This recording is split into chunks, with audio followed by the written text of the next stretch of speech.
Hi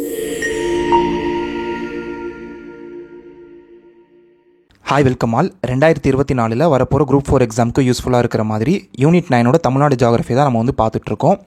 already part 1லேருந்து part 4 வரைக்கும் நம்ம வந்து கவர் பண்ணியாச்சு. இந்த வீடியோவில் வந்து பார்ட் 5 பார்க்க போகிறோம். இந்த தமிழ்நாடு ஜியாகிரஃபி டாபிக் வந்து நம்மளோட 10th ஸ்டாண்டர்ட் ஜியாகிரஃபியில் சாப்டர் நம்பர் 6லேயும் 7லேயும் கவர் பண்ணியிருப்பாங்க. டோட்டலாக இந்த 2 சாப்டரில் இருக்கிற கொஷின்ஸை வந்து 5 பார்ட்டாக நான் வந்து கவர் பண்ணி கொடுத்துட்டேன். இந்த பார்ட் 1லேருந்து பார்ட் 5 வரைக்கும் நீங்கள் கவர் பண்ணாலே இந்த 2 லெசனும் கம்ப்ளீட்டாக கவர் ஆகிடும். ஸோ இந்த வீடியோவில் பார்ட் 5ல் பேலன்ஸ் இருக்கிற கொஷின்ஸ், அதுக்கப்புறம் 2023-24 டிஎன்பிஎஸ்சி எக்ஸாம்ஸில் கேட்டிருந்த தமிழ்நாடு ஜியாகிரஃபி கொஷின்ஸையும் ஒரு கிளான்ஸ் வந்து பார்ப்போம். ஃபர்ஸ்ட் கொஷின், 2011 மக்கள் தொகை கணக்கெடுப்பின்படி இந்தியாவின் மக்கள் தொகை அடர்த்தி என்ன? ஆன்சர் 382. இதுவே நம்ம தமிழ்நாடோட மக்கள் தொகை அடர்த்தி எவ்வளோன்னு கேட்டால் ஆன்சர் வந்து 555. செகண்ட் கொஷின், தமிழ்நாட்டின் அடர்த்தி அதிகம் உள்ள மாவட்டம் எது? அதாவது மக்கள் தொகை அடர்த்தி தான் கேட்டிருக்காங்க 2011 சென்சஸ் படி. ஆன்சர் வந்து சென்னை. அப்ராக்ஸான வேல்யூ வந்து 26,000 ஞாபகம் வச்சுக்கோங்க போதும். செகண்ட் அதிகமான மக்கள் தொகை அடர்த்தி வந்து எந்த டிஸ்ட்ரிக்ட்னு கேட்டால் ஆன்சர் வந்து கன்னியாகுமரி. இதுவே மக்கள் தொகை அடர்த்தி வந்து கம்மியாக இருக்கிற டிஸ்ட்ரிக்ட் எதுன்னு கேட்டால் ஆன்சர் வந்து நீலகிரிஸ். தேர்ட் கொஷின், தமிழ்நாட்டின் எந்த மாவட்டத்தில் பாலின விகிதம் அதிகமாக உள்ளது? 2011 சென்சஸ் டேட்டா. ஆன்சர் நீலகிரி. இந்த பாலின விகிதம் அதாவது செக்ஸ் ரேஷியோ வந்து எப்படி கால்குலேட் பண்ணுவாங்கன்னா 1000 மேல்ஸுக்கு வந்து எவ்வளோ ஃபீமேல்ஸ் இருக்காங்கன்னு பார்ப்பாங்க, 1000 ஆண்களுக்கு எவ்வளோ பெண்கள்னு. இந்த ஃபார்முலா மட்டும் தனியாகவே கொஷினாக கேட்டிருக்காங்க. அதாவது 1000 ஆண்களா 10,000 ஆண்களா அந்த மாதிரி. ஸோ 1000னு ஞாபகம் வச்சுக்கோங்க. பாலின விகிதம் வந்து செகண்ட் அதிகமாக எங்கே இருக்குன்னா தஞ்சாவூரில் இருக்குது. அதே மாதிரி பாலின விகிதம் வந்து கம்மியாக எங்கே இருக்குன்னா தர்மபுரி. ஃபோர்த் கொஷின், தமிழ்நாட்டின் எந்த மாவட்டம் கல்வி அறிவு விகிதம் குறைவாக உள்ளது?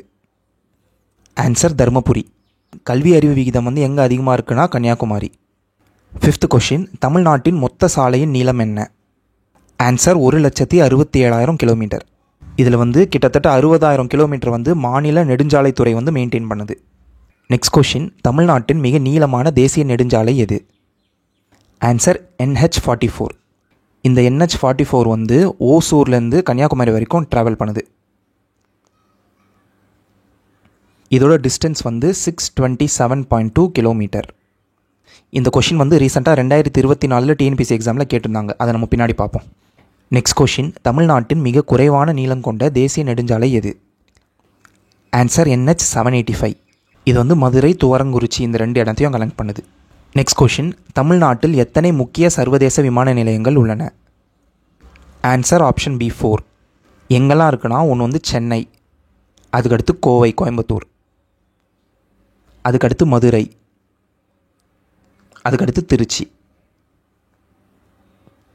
இதில் இந்த சென்னை சர்வதேச விமான நிலையம் வந்து இந்தியாவிலேயே 3வது பெரிய விமான நிலையம். அப்போது ஃபஸ்ட்டு செகண்ட் எதுன்னு தெரிஞ்சுக்கணும். ஃபஸ்ட்டு வந்து மும்பை, செகண்ட் வந்து டெல்லி ஏர்போர்ட். நெக்ஸ்ட் கொஷின், தமிழ்நாட்டில் எத்தனை முக்கிய துறைமுகங்கள் உள்ளன? ஆன்சர் 3. எங்கெல்லாம் இருக்குன்னா ஒன்று வந்து சென்னை துறைமுகம், நெக்ஸ்ட்டு எண்ணூர், நெக்ஸ்ட்டு தூத்துக்குடி. அதுக்கப்புறம் தமிழ்நாட்டில் வந்து 15 சிறிய துறைமுகங்களும் இருக்குது. நெக்ஸ்ட் கொஷின், தமிழ்நாட்டில் அஞ்சலக மத்திய மண்டலம் தலைமையகம் எங்கு உள்ளது? ஆன்சர் திருச்சி. மொத்தம் இந்த போஸ்டல் ஜோன் வந்து 4 இடத்துல இருக்குது. இதில் வந்து சென்ட்ரல் ஜோன் அதாவது மத்திய மண்டலத்தில் திருச்சி இருக்குது. நெக்ஸ்ட்டு மேற்குனா வெஸ்டல் ஜோனில் வந்து கோவை, அதுக்கடுத்து தெற்கு சதர்ன் ஜோனில் வந்து மதுரை, நெக்ஸ்ட்டு சென்னை. அந்த ஜோன் பேரே சென்னை ஜோன் தான். அந்த ஜோன் வந்து சென்னையில் தான் இருக்குது. மொத்தம் 4 ஜோன் இருக்குது. நெக்ஸ்ட் கொஷின், நாட்டின் ஏற்றுமதியில் தமிழகத்தின் பங்களிப்பு எவ்வளவு சதவீதம்? ஆன்சர் 12.2%.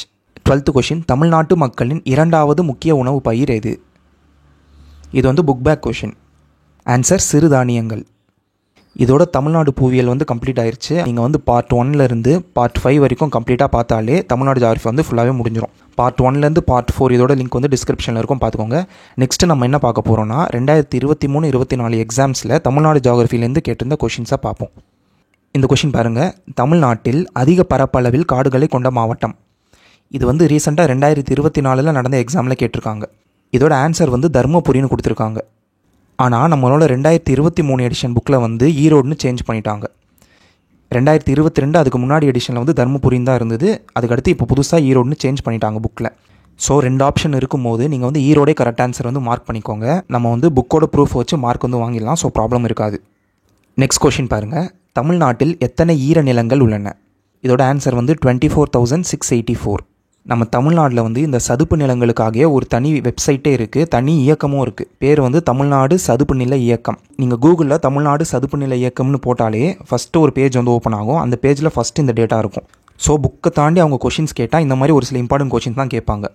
நெக்ஸ்ட் டைம் இதே கொஷினை கூட ரிப்பீட்டடாக கேட்கலாம். ஸோ இதை வந்து நோட் பண்ணி வச்சுக்கோங்க. நெக்ஸ்ட் கொஷின் பாருங்கள். பின் வருவனவற்றில் எந்த அருவி பாம்பர் ஆற்றிலிருந்து உருவாகி வருகிறது? ஆன்சர் வந்து கும்பக்கரை அருவி. நெக்ஸ்ட் கொஷின் பாருங்கள். கீழ்கண்டவற்றுள் எது தமிழ்நாட்டில் இல்லாத உயிர்கோளம் பெட்டகம்? ஆன்சர் வந்து நந்தாதேவி உயிர்கோள பெட்டகம். இது எங்கே இருக்குன்னா உத்தரகாண்டில் இருக்குது. இது வந்து நம்ம வீடியோவில் பார்ட் 1ல் பார்த்துருப்போம். தமிழ்நாட்டில் மொத்தமே 3 உயிர்கோள காப்பகம் தான் இருக்குது. ஒன்று வந்து நீலகிரி உயிர்கோள காப்பகம், நெக்ஸ்ட்டு மன்னார் வளைகுடா, நெக்ஸ்ட் வந்து அகத்தியர் மலை. நெக்ஸ்ட் கொஷின் பாருங்கள். NH44 தமிழ்நாட்டின் மிக நீளமான நெடுஞ்சாலை ஆகும். இது ஓசூரிலிருந்து டேஷ் வரை செல்கிறது. ஆன்சர் கன்னியாகுமரி. இதை வந்து நம்ம இந்த பார்ட் 5ல் பார்த்தோம். நெக்ஸ்ட் கொஷின் பாருங்கள். பின்வருவனவற்றில் இந்தியாவில் மிக குறைவான புகையிலை உற்பத்தியாளர்கள்? ஆன்சர் வந்து தமிழ்நாடு. நெக்ஸ்ட் கொஷின் பாருங்கள். தமிழகத்தில் எந்த பயிர் உற்பத்திக்காக மிக அதிக அளவு நிலப்பரப்பு பயன்படுத்தப்படுகிறது? ஆன்சர் வந்து நெல். நெக்ஸ்ட் கொஷின் பாருங்கள். எது தமிழ்நாட்டின் 2வது பெரிய ரயில் நிலையம் மற்றும் தமிழ்நாட்டின் பரபரப்பான ரயில் நிலையங்களில் ஒன்றாகும்? ஆன்சர் வந்து திருச்சிராப்பள்ளி சந்திப்பு, திருச்சிராப்பள்ளி ரயில்வே ஸ்டேஷன். நம்ம வந்து ஸ்கூல் புக் டேட்டா, அதுக்கப்புறம் இந்த மாதிரி ப்ரீவியஸ் இயர் கொஷின் பார்த்தா மட்டுமே தமிழ்நாடு ஜியாகிரஃபி ஃபுல்லாகவே கவர் ஆகிடும். திரும்ப இதை தாண்டி மேக்ஸிமமாக எந்த கொஷினும் கேட்க மாட்டாங்க. நெக்ஸ்ட் கொஷின் பாருங்கள். இதில் எது கரெக்டுன்னு கேட்குறாங்க. தமிழ்நாட்டில் மக்கள் தொகை அடர்த்தி குறைவாக உள்ள மாவட்டம்? ஆன்சர் வந்து 2 நீலகிரி. ஸோ 2 தான் கரெக்ட். இது இப்போ தான் நம்ம பார்த்தோம் பார்ட் 5ல். நெக்ஸ்ட் கொஷின் பாருங்கள். மேட்ச் த ஃபாலோயிங் கேட்டிருக்காங்க. மஞ்சள் வந்து எந்த ஊர்லேருந்து புவிசார் குறியீடு பெற்றிருக்குன்னா ஈரோடு. ஸோ ஏ வந்து 2. நெக்ஸ்ட்டு வீணை வந்து தஞ்சாவூர், பி வந்து 1. நெக்ஸ்ட்டு மலைப்பூண்டு வந்து கொடைக்கானல், சி வந்து 4.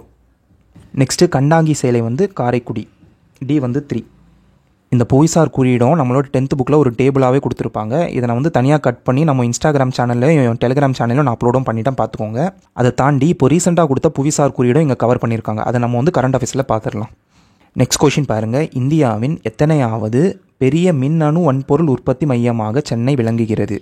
ஆன்சர் 2. நெக்ஸ்ட் கொஷின் பாருங்கள். தமிழ்நாட்டில் எந்த மாவட்டத்தில் கிணற்று நீர்ப்பாசனம் அதிக அளவில் உள்ளது? ஆன்சர் வந்து விழுப்புரம். நெக்ஸ்ட் கொஷின் பாருங்கள். தமிழ்நாடு மாநிலமாக உருவாகும் போது எத்தனை மாவட்டங்கள் மட்டுமே இருந்தன? ஆன்சர் 13. இதை வந்து நம்ம பார்ட் 1ல் பார்த்தோம். இப்போ எத்தனை மாவட்டங்கள் இருக்குன்னா 38 இருக்குது. இந்த 38 பிரிக்க போகிறதா சொல்லியிருக்காங்க, ஆனால் இன்னும் அஃபிஷியலாக எதுவும் சொல்லலை. ஸோ இப்போ கரண்ட்டாக கேட்டால் 38 தான். நெக்ஸ்ட் கொஷின் பாருங்கள். தமிழ்நாட்டில் எத்தனை வேளாண் காலநிலை மண்டலங்கள் உள்ளன? ஆன்சர் 7. நெக்ஸ்ட் கொஷின் பாருங்கள். தமிழ்நாட்டில் 2011 மக்கள் தொகை கணக்கெடுப்பின்படி பாலின விகிதம் அதிகமாக உள்ள மாவட்டம் எது? ஆன்சர் வந்து நீலகிரி. இது வந்து பார்ட் 5ல் பார்த்தோம். சரிங்களா? மேக்ஸிமமாக ரீசெண்டாக நடந்த ஒரு 10 எக்ஸாம்ஸோட கொஷின் பேப்பர்ஸ் ஃபுல்லாகவே பார்த்துட்டோம், தமிழ்நாடு ஜியாகிரஃபி எல்லாமே. இதோட யூனிட் 9ஓட தமிழ்நாடு ஜியாகிரஃபி வந்து கம்ப்ளீட் ஆயிடுச்சு. நெக்ஸ்ட்டு எந்த சப்ஜெக்ட்லேருந்து வீடியோ போடணும்னு நீங்கள் வந்து கமெண்ட் பண்ணுங்கள். தேங்க்யூ.